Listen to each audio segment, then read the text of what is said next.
Welcome, Ventura. I am Polly Hoganson, and this is OurVentura.com. And I'm here with my good friend, Ron Hargrave, and we're going to discuss Ron's life, a very colorful and storied life, 80 years young. And what I find fascinating with you, Ron, is your resurgence as a musician at 80. And, of course, the release of your new CD, which was recently produced by locals Todd Hannigan at Brethren Studios in Ojai, along with Andy Rowley of Big Bad Voodoo Daddy. And I'm just so excited about this, and I want to just talk a little bit about how you got started in getting your CD put together. Well, it's kind of interesting. I've been getting over some health problems and playing the ukulele for a long time while I was getting over it, which I didn't know I was getting over it, but I was getting back to where I would be able to walk again after being in a wheelchair. Right. This is fascinating because in around 2000, you had a back injury, which was misdiagnosed. Yes. You went to doctors, and you were in a wheelchair for how long? 8 years. Yeah. 8 years. Yeah. And I thought my life was basically over. You know, I couldn't do anything. I couldn't take care of myself properly, couldn't take care of the house properly. But I thought, well, at this age, you know, I may never get out again. Right. But it worked out unbelievably. I just can't believe how great it worked out. You picked up the ukulele. Yeah, I started playing the ukulele. I'd played other instruments, of course, before that because I've been in show business most of my life. Right, because your parents were from vaudeville. That's right, yeah. And your mom showed you how to play your first ukulele. Yeah, and I still have it. She taught me when I was about 7 years old, 8 years old, in Hollywood, where we moved from New York. Right. In 1936. Yeah. And then while in Hollywood, you went to Hollywood High. Yeah, went to Hollywood High. And some of the stars that you went to school with were... there was... I'm trying to remember who they were. I think you said Stuart Whitman. Yeah, Stuart Whitman and James Garner. James Garner, yeah, that was a couple of them, yeah. Yeah. And then you eventually got into show business as a stuntman. Yeah, I started doing motion picture work as a stuntman, doing westerns, because I'd done a lot of writing at one time. And it went well, and then I started doing acting parts, and that's when I had a problem with my back because I used to work out on a trampoline a lot, and I hurt my back badly on a trampoline. Right. So that got me out of the stunt business. I couldn't do it anymore, but I could function. Right. And so I functioned and got along. And then something along the lines of World War II came along. Is that right? Well, Korea came along. This was that. Oh, Yeah. okay. World War II was 40, started in 41 and ended about 45, 46. But you met somebody very interesting while you were in the service. Yes, I was drafted into the Army right after Korea, which was 1953, and I fortunately got into special services playing guitar and singing because I'd done a lot of rock and roll stuff in the past. Right. And I met Lou Costello, Abbott and Costello. They came up to do a show, and Lou Costello saw what I was doing, and he said, "I like your kisser, kid. Come and see me. I can do things for you." So he eventually put you in some of his movies and became your manager. Became my manager. Sent me to New York to do a live show with the Dorsey Brothers stage show, and got me a good Tommy start. Dorsey and Tommy Dorsey, Jimmy Dorsey. Jimmy Dorsey, right? Wow. It's quite an experience. Very exciting. Yes. And then a few years after that, you met Jerry Lee Lewis. Yeah, I was at MGM Records. I had a contract with MGM Records making rock and roll stuff and writing stuff. And my A&R man said, Jerry Lee Lewis will be coming to MGM. He's going to be doing a movie here. And when he meets the producer, if you can write a song for the movie, High School Confidential, I'll have you meet him and play it for him. And my gosh, that was a fantastic break. Because to be able to play a song for a #1 rock and roller in the country. That was like unbelievable. So I went home and boy, I started writing and You I came wrote up the with this song. and he listened to it. Yeah, I went in the office and there he was. I was a nervous wreck. So I got out my guitar and bum bum bum bum up a honey, it's the love about me. That's a knock-in. And the song got into the film. That's right, got into the film, and then I went on tour with Jerry around the country. I did his last pop tour before he went to England, and sort of self-destructed over in England with the story of being married to his first cousin. Right, he was 13 at the time. Yeah, right. That was a big deal back then. Yeah, it was a big deal. So he went down, but he came back up pretty strong again. Right. Doing Western stuff.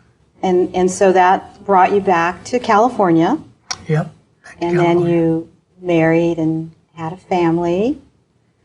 Yep, that's right. And then I went to Japan. I had a hit record in Japan in 1961. I went over there, and I met this girl who introduced me to the woman I married back in the United States. Was a woman dancing. She was a dancer. A dancer in Japan. For the Holiday in Japan show. Right. I was traveling all over the country with Shirley MacLaine. Wow. So I married her and had one daughter, Miyuki. And she's also a musician as well. She's a wonderful piano player and a great singer. And she gives lessons now, and she has 3 terrific kids. So let's fast forward a little bit to your being that story about you being in the wheelchair, and for 8 years. Yeah, that's right. That was so music kind of kept you going. That was your inspiration. Yeah, it was very difficult for me to really play a bigger instrument like a guitar or a banjo, which I used to play. So I started playing the ukulele a lot again. Right. Not realizing that someday it would become popular again, but it seemed like the timing was unbelievable because I got pretty darn good playing that ukulele just sitting there. You know? Yeah, and so as you're perfecting the ukulele, you see one of the local doctors here in town, and they find out that they can get you out of that wheelchair. Yeah, after going to so many doctors. I mean, I went to every kind of doctor you can imagine, kinesiologists, orthopedic, I mean, it went on and on and on. I went down to Santa Monica, I went up to Santa Barbara. I finally found a chiropractor right here in town, a guy by the name of Auda. Wow. And he helped me right away, and he sent me to a physical therapist, and that guy helped me. Unbelievable. It just... And all this time, the ukulele, you were still doing that, yeah, still perfecting playing the ukulele. And then you got your big break when a friend of a friend introduced you to Andy Rowley. Yeah, I wrote a song, and my daughter said, "Oh, somebody's got to hear that song. That's a good song." So she called Lisa, who is Andy Rowley's wife, and said, "Oh, Andy's got to hear the song my dad wrote." And so over comes Andy, the great guy he is. He's, right. Even though he's a professional musician with one of the biggest bands in Ventura, he just came over, in the world. You know, and I played the song for him. He said, "Hey, that's really good. Well, we got to record that song. We'll go to Brethren Studios out in Ojai, this good friend of mine, Todd Hannigan." Right. And then I played some other things on the ukulele. He said, "Oh, you got to record these things. You got to do this." So I started recording. Right, because some of the music is almost historical in nature. Yes, it is. I do the original blues song, written St. Louis Blues by W.C. Handy. I do that, and I do another one from 1919, Blues My Naughty Sweetie Gave to Me, and I do a lot of tunes from the 20s, 30s, and some from the 40s. Well, why don't we give a little listen to an example of one of those songs? Well, I'll do something real short. Actually, this goes back to 1835. Okay. This one I'm going to play. And this was by the father of American folk music, Stephen Foster. Now, you've probably heard this song many, many times on banjo or other instruments in various movies, because they use these all the time, along with Come From Alabama with my banjo. Well, I'll just play it on you now.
Fantastic.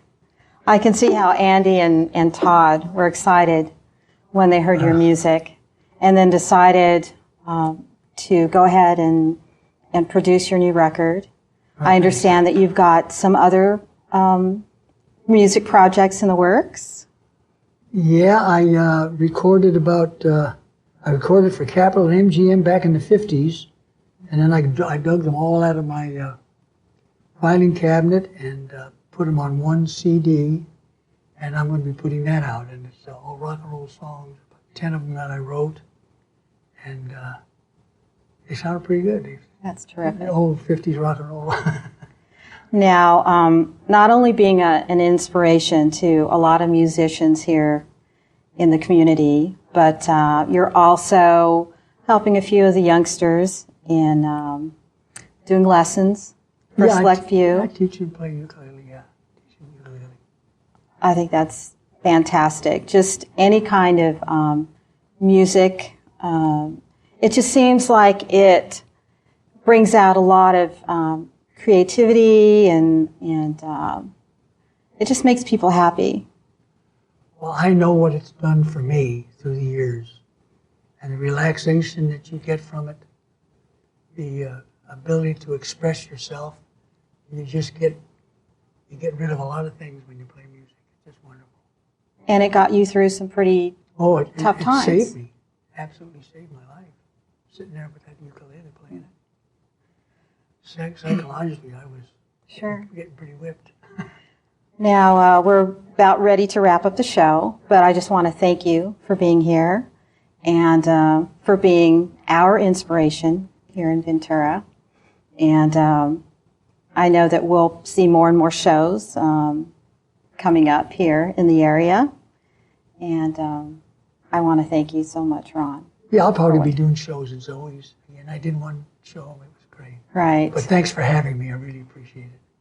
And your music, it just seems like spans such a huge age group, and it just brings people, youngsters, all the way up to, people of your age.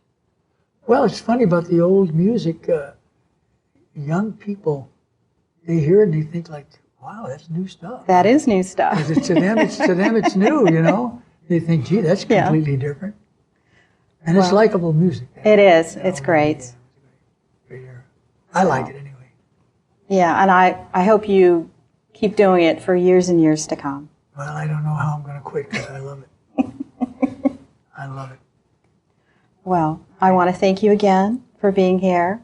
And I want to thank everyone out there viewing this and meeting Ron. And I want to thank our wonderful CAPS Television for having you on. And again, thank you so much. And we hope to see you soon.